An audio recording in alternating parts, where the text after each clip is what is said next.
Do you love creating music but always feel a little bit weird about listening to your own music? Well, you're not alone. And in this video, I'm going to break down why it's so important that you listen to your own tunes. Let's go.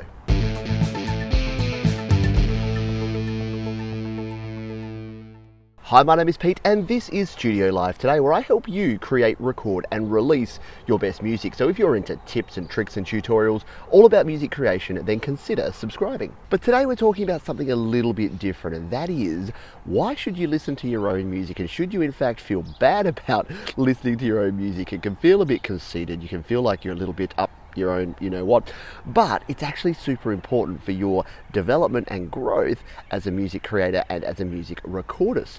You see, what a lot of folks forget is why it is that they got into recording music in the first place. You probably listened to music, you probably liked music, and you probably wanted to create the sort of music that you like. So surely a desire to listen to your own music is actually an indication that you're creating good music and that you're actually achieving the goal that you set out to in the first place. Now, warm and fuzzies are fine, but we need to dive into some of the actual reasons why listening to your own music can help you create better songs. So let's dive in and give you some tips and ideas and reasons why you should be doing this.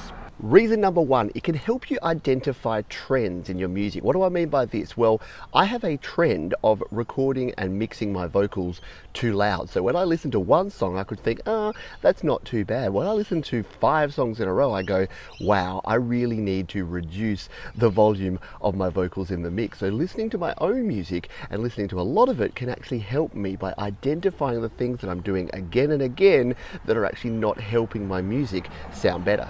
Tip number 2 is related, and that is being able to actually hear those isolated things that are in your tracks. Now for me, it's playing guitar. I actually make mistakes when I play guitar that when I'm mixing and when I'm arranging, I just leave in there and just hope that no one will really notice. Well, you know who notices? Me. When I actually come to listen to those songs again and again, they're those bits that stick out and make me go, you know what? Next time I'm going to make sure I get that take right, or I'm going to live with it for the rest of the time I'm listening to this song.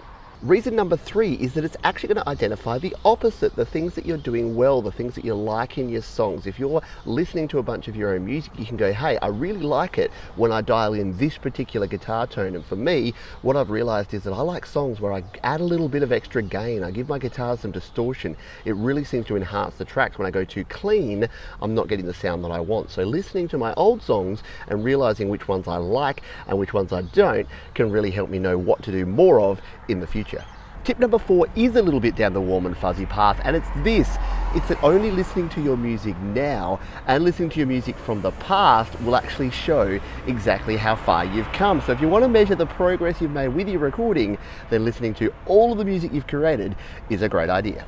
And finally, tip number 5 is a little bit more about how you should be listening to your music, and that is in conjunction with other people's music. So yes, you don't want to be comparing and contrasting everything, but if you really want to make those radio ready mixes, then mixing in a playlist with some of your tunes and some of other people's tunes can really help. You can work out what your songs may be lacking, or you can work out what you're really liking about your songs that maybe you don't like about the others. So listen to your music, but also listen to it in conjunction with other tunes.